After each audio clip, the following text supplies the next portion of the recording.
दोस्तों, एक बार की बात है। एक राजा के मन में एक सवाल आया कि जब ईश्वर सब कुछ अच्छा और बहुत अच्छा बना सकता था तो दुनिया में इतने दुख दर्द क्यों बना दिए। क्या दुनिया में होने वाले सभी बुरे कर्मों में ईश्वर को मज़ा आता है? क्योंकि जो कुछ भी हो सकता है वह सब उसके नियंत्रण में है। वह चाहे तो दुनिया को बहुत खूबसूरत बना सकता है। कोई बुराई ना हो, किसी को कोई दुख ना हो, कोई दर्द ना हो। फिर ईश्वर ने ऐसी सृष्टि की रचना क्यों ना की?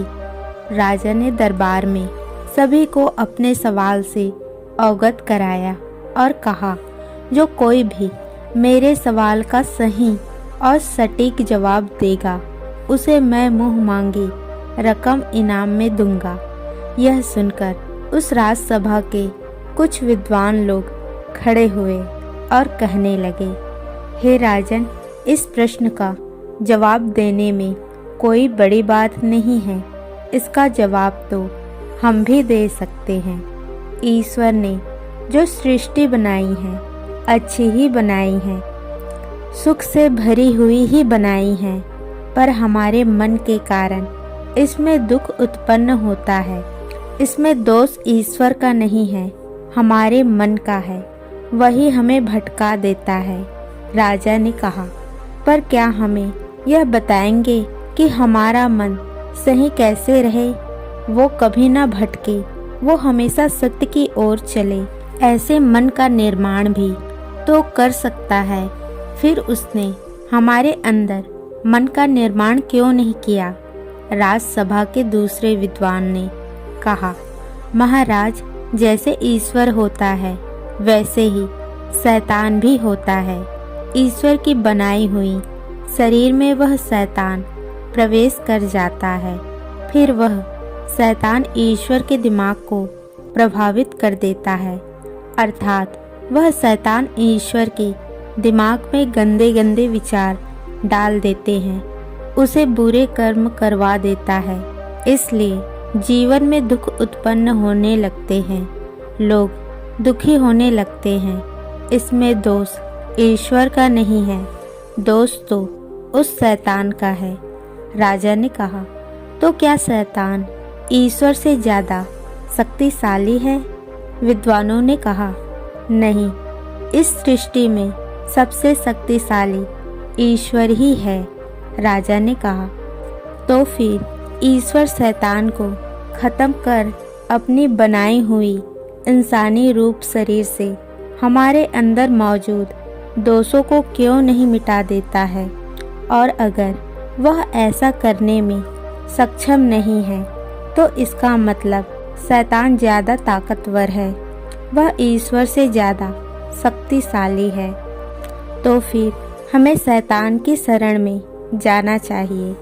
राजा की बात सुनकर सभी शांत हो गए। किसी की हिम्मत नहीं हुई कि कोई राजा का बात का सही उत्तर दे सके। इसके बाद राजा ने घोषणा करवा दी, जो कोई भी उत्तर से मुझे संतुष्ट कर देगा उसकी हर एक इच्छा पूर्ति की जाएगी। इसके बाद राजा के पास दूर दूर से देश विदेश के विद्वान आने लगे। सबने अपने अपने उत्तर रखे, पर कोई भी अपने उत्तर से राजा को संतुष्ट नहीं कर पाया। बहुत दिन गुजर गए। आखिरकार राजा ने मान ही लिया कि इस दुनिया में कोई नहीं है कि उसके प्रश्नों का सही जवाब दे सके। इसी पर चर्चा करने के लिए एक दिन राजसभा बुलाई गई। राजा ने कहा, हमने एक से एक विद्वानों से चर्चा की, पर कोई भी हमारे सवाल का ठीक से जवाब नहीं दे पाया। सब कहीं सुनी बातों को ही दोहरा रहे थे। क्या यह हम मान लें कि इसका जवाब हमें नहीं मिल सकता है? तभी राजा का रसोइया राज दरबार में उपस्थित हुआ और उसने कहा, महाराज, आपके लिए ऐसी सब्जी बनाई है जिसे खाने के बाद आपको आपके सारे प्रश्नों का उत्तर मिल जाएगा। और सब्जी इतनी बढ़िया मैंने बनाया हूँ कि आज तक ऐसा स्वाद किसी ने भी नहीं लिया है। राजा ने कहा, तुम्हारे बातों से लगता है कि सब्जी बहुत स्वादिष्ट होगी, हमारे सामने जल्दी पेश किया जाए।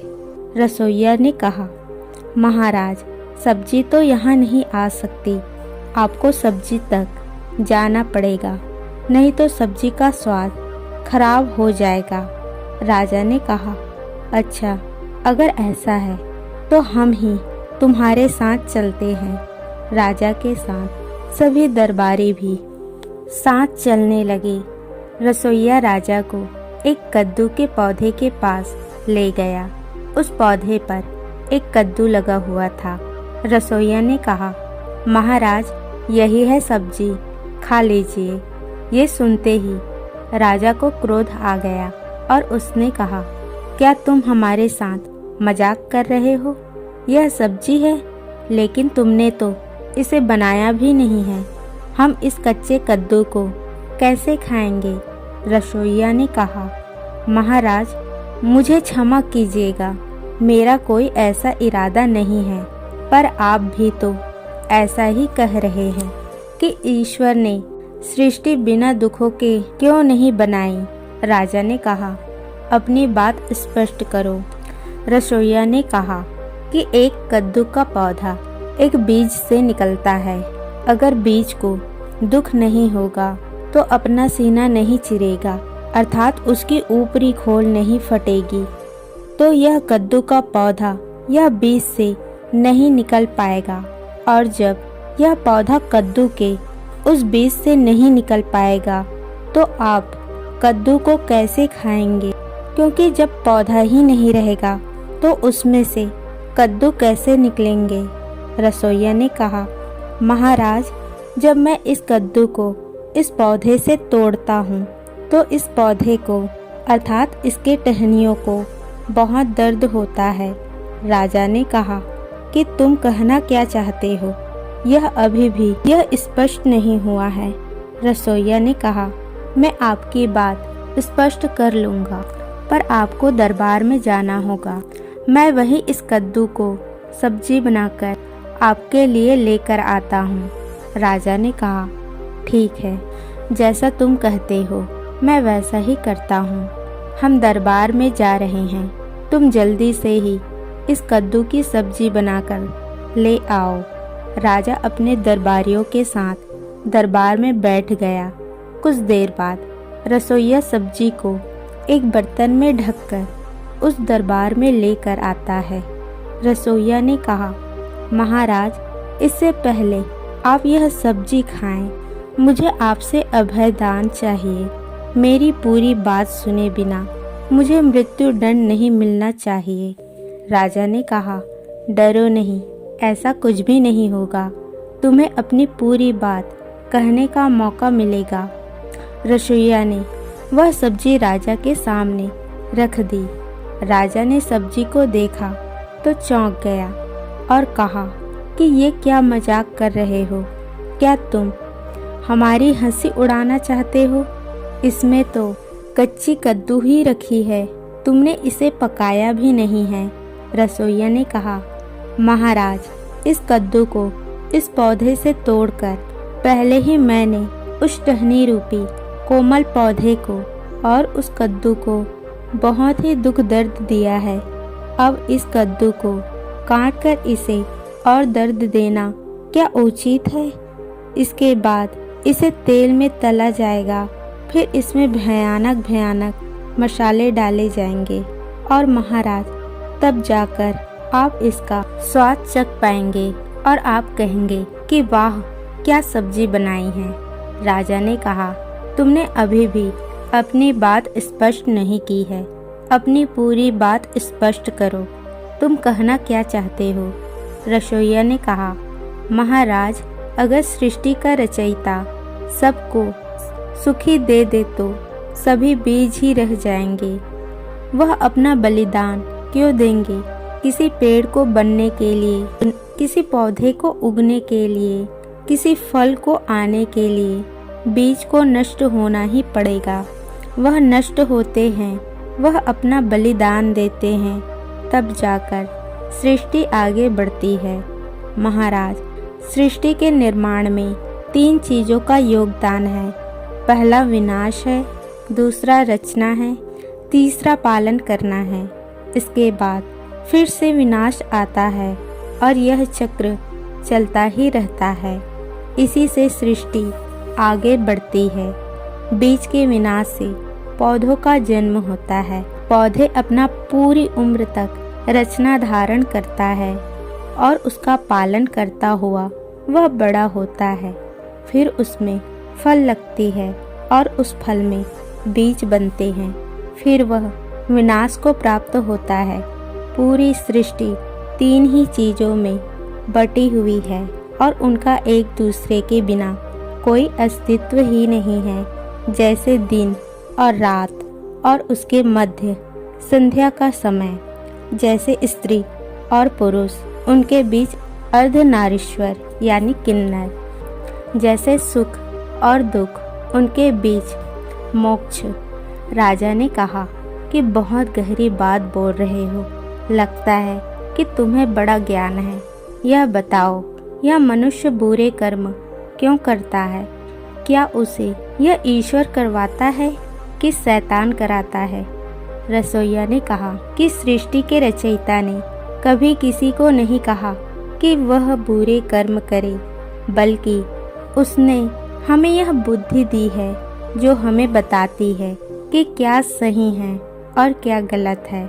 सृष्टि में मौजूद 3 चीज़ों में से हम किसी एक चीज़ का चुनाव कर सकते हैं। चुनने की आज़ादी हमें दी गई है और अपने अपने कर्मों के हिसाब से सबको दुख दर्द मिलता है। हमने शैतान का निर्माण इसलिए किया है ताकि हम सब कुछ उस पर थोप सके कि वह शैतान ही हमसे करवा रहा है, बल्कि शैतान नहीं, वह हमारा मन ही हमसे करवा रहा है, क्योंकि उसका निर्माण हमने खुद ही किया है और इसी कारण शैतान लगातार बन जाता है। राजा ने कहा, तो क्या ईश्वर हमारे सुख और दुख के लिए उत्तरदायी नहीं है? अपनी बात को सही तरह से स्पष्ट करो। रसोइया ने कहा, महाराज, ईश्वर केवल निर्माण करता है, विनाश करता है, पालन करता है।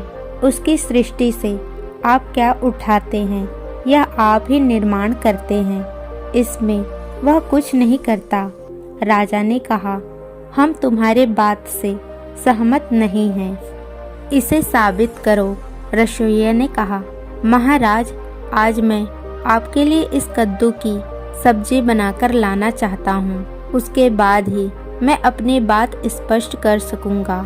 राजा ने इजाज़त दे दी और रसोइया कद्दू की सब्जी बनाकर दरबार में ले आया। राजा ने उस कद्दू की सब्जी को खाया और रसोइया पर चिल्लाया, यह क्या सब्जी बनाई है? कद्दू को उबाल कर ही ले आए हो, इसमें ना मसाले भरे हो, ना ही नमक पड़ा है और ना ही मिर्च। क्या इस तरह का खाना हम खाएंगे? रसोइया ने कहा, महाराज, आपको यह सब्जी पसंद नहीं है, यह आपका निर्णय है। इसमें ईश्वर कुछ नहीं कर रहा, जबकि यह बात सत्य है कि यही सब्जी आपकी सेहत के लिए उचित है। मसालों के साथ इस सब्जी का निर्माण किया जाएगा, वह आपकी सेहत के लिए सही नहीं है। अब आप निर्णय ले सकते हैं कि आपको कौन सी सब्जी खाने हैं। इसमें ईश्वर कुछ नहीं कर रहा है, वह बस इतना ही करता है कि आपको एक कद्दू दे सकता है। वह आपको ऐसी चीज़ नहीं दे सकता है जिसे आप तेल और मसाले निकाल सके। फिर आप उसके साथ क्या करते हैं, यह आपका निर्णय है। राजा ने कहा, बहुत खूब, तुमने अच्छी तरह से समझा दिया कि अपने अच्छे बुरे के लिए हम ही जिम्मेदार होते हैं। हमारे कर्म ही हमें वापस लौटकर मिलते हैं। कर्म करते समय या कर्म के बारे में सोचते समय हमें यह पता होता है कि यह अच्छा है, यह बुरा है। अपना प्रभाव यह बुरे कर्मों का पड़ता है, इससे ज़्यादा बुरे कर्म सोचने का पड़ता है। फिर हमारे साथ दुर्घटनाएं हो जाती है, दुख उत्पन्न हो जाता है और हम रोते हैं कि हमारे साथ ऐसा क्यों हो रहा है। इसके लिए जिम्मेदार हम ही होते हैं। रसोइया ने कहा, महाराज, जब कोई इंसान बुरा कार्य करता है, बुरा कार्य करने से पहले उसके दिमाग में बुरे कार्य करने का विचार आता है, तब जाकर वह उस काम को अंजाम देता है। और सबसे खास बात तो यह है कि हम जो भी काम करने जा रहे हैं, ये हमें पता होता है कि ये काम बुरा है, क्योंकि ईश्वर ने इंसान को दिमाग दिया है, उसमें सोचने समझने की शक्ति दी है और जानवरों से अलग उसे बनाया है। उसका दिमाग जानवरों से तेज चलता है। इसलिए अगर कोई जानबूझकर बुरे कार्य करता है, बुरे कर्म करता है, तो वह उसका भागीदार बन जाता है। जानवरों को यह पता नहीं होता कि वह जो कार्य कर रहे हैं सही है या गलत। उसे तो अपना पेट भरना रहता है, वो अपने पेट भरने के लिए कुछ भी करता रहता है। लेकिन इंसान तो समझदार है, उसे तो अच्छे और बुरे का ज्ञान है, लेकिन वह जानबूझकर गलती करता है तो उसके बुरे कर्म उसको कभी नहीं माफ करेंगे। उसको एक ना एक दिन अपने बुरे कर्मों का दंड जरूर मिलेगा। महाराज, आज भी इस दरबार में तमाम लोग हैं जो हर दिन कुछ ना कुछ बुरा कर्म करते रहते हैं, लोगों को सताने का काम करते रहते हैं। आपने जो इन्हें पावर दी है वह उसका गलत फायदा उठा लेते हैं। लेकिन वहीं पर कुछ ऐसे लोग हैं जो जनता की सेवा के लिए हमेशा तत्पर रहते हैं। वो अपना कार्य सही तरीके से करते रहते हैं, अर्थात वो अपने जीवन में अच्छे कार्य करने के लिए अच्छे कर्म कमाते रहते हैं। राजा रसोइया के बात से पूरी तरह से संतुष्ट हो जाता है। वह सभी से कहता है कि ज्ञान हमें कहीं से भी मिले उसे ले लेना चाहिए। जो बड़े बड़े विद्वान हमारे प्रश्नों का जवाब नहीं दे पाए, आज यह रसोइया हमारे प्रश्नों का जवाब दे दिया। इसलिए कोई भी इंसान छोटा या बड़ा नहीं होता है। इंसान अपने सोच से बड़ा और छोटा होता है। सभी दरबारी शर्म से अपना सर झुका लेते हैं। राजा ने प्रसन्न होकर उस रसोइये से कहा कि मांग लो, तुम्हें जो कुछ भी मांगना है तुम मांग सकते हो। रसोइया ने कहा कि महाराज, हमें कुछ नहीं चाहिए, बस हमें आज़ादी चाहिए, ताकि हम अपने दिमाग में अच्छे अच्छे विचार को जन्म दे सके और आपके लिए अपने हिसाब से अच्छी अच्छी खाना बना सके, ताकि आपके सेहत अच्छा रहे। राजा उस रसोइया की बात से पूरी तरह संतुष्ट हो जाता है, उसकी सभी इच्छा को पूरी कर देता है और उसे ढेर सारा इनाम उपहार स्वरूप भेंट करता है। दोस्तों, जब हम अपने जीवन में अच्छे कर्म अर्जित कर लेते हैं तो वही अच्छे कर्म हमारे बुरे कर्मों को काट देते हैं और अच्छे या बुरे कर्म हमारे दिमाग में उत्पन्न होते हैं। इसलिए हम अपने मन में हमेशा अच्छे अच्छे विचारों से भरना चाहिए। जब हम अपने मन में अच्छे अच्छे विचार को भरेंगे, तभी जाकर हम अच्छा अच्छा कार्य कर पाएंगे।